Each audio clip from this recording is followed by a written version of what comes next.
ঋতুর দোলায় চড়ে এলো ঋতুরাজ বসন্ত। প্রকৃতিতে ফাগুনের রঙিন পরশ আর সাদা মেঘের পালে এলোমেলো হাওয়া জানান দিচ্ছে ঋতুরাজের আগমনী। বসন্তের সাথে ভাব জমিয়ে হাতে হাত রেখে পালিত হচ্ছে বিশ্ব ভালোবাসা দিবস। ঢাকা বিশ্ববিদ্যালয় চারুকলা অনুষদের বসন্ত বরণের বর্ণিল আয়োজন ঘুরে এসে জানাচ্ছেন শাকিলা করিম। ক্যামেরায় ছিলেন শফিকুল আলম।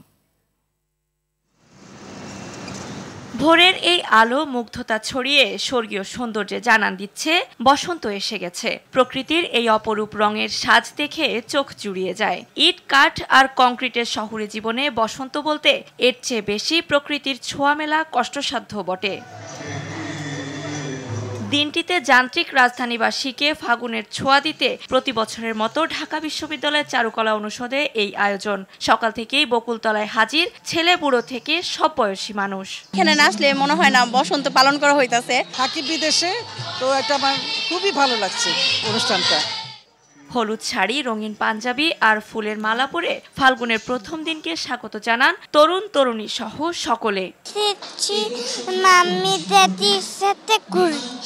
এই সময়টা মানে শীতের তীব্রতা কাটানোর পরে যে সুন্দর একটা পরিবেশ হয়, এটা উদযাপন করাটা আসলে খুবই দারুণ। আর যেহেতু আজকে শুক্রবার, প্রত্যেকবার আসা হয় না যেহেতু শুক্রবার থাকে না, তো এবার যেহেতু শুক্রবার পড়েছে আমি আগের থেকেই চিন্তা করে রেখেছিলাম যে আসবই। ফাগুনের রঙে এবারও আবির মেখে দিল বিশ্ব ভালোবাসা দিবস। দুই উপলক্ষ মিলে উৎসবপ্রিয় বাঙালির কাছে আরো রঙিন এই দিনটি।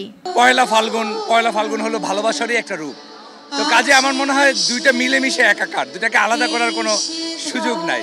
বাঙালিরা সুযোগ সন্ধানী, যখন বসন্ত আর ভালোবাসা একসাথে পাই তখন তো দুইটাই উদযাপন করতে হয়। একজন আরেকজনের প্রতি রেসপেক্ট থেকে যে ভালোবাসাটা আসে সেটাই হচ্ছে মূলত আসল ভালোবাসা। মনোমালিন্য থাকতে পারে কিন্তু সেটা ক্ষণস্থায়ী হতে হবে। আমাদের 25 বছর দাম্পত্য জীবনে আমাদের এই ভালোবাসাই আমাদেরকে ঘিরে রেখেছে। আরেকজন অপরের পরিপূরক, এটাই ভালোবাসা। বিদায় নিয়েছে শীতের রুক্ষতা, প্রকৃতিতে লেগেছে বসন্তের রং। আজ বিশ্ব ভালোবাসা দিবসও। বিশ্ব ভালোবাসা দিবস এবং বসন্ত এই দুয়ে মিলে প্রকৃতি এবং মানব হৃদয় দুটি যেন রাঙিয়ে তুলেছে। ঢাকা বিশ্ববিদ্যালয়ের চারুকলা অনুষদ থেকে শাকিলা করিম, RTV।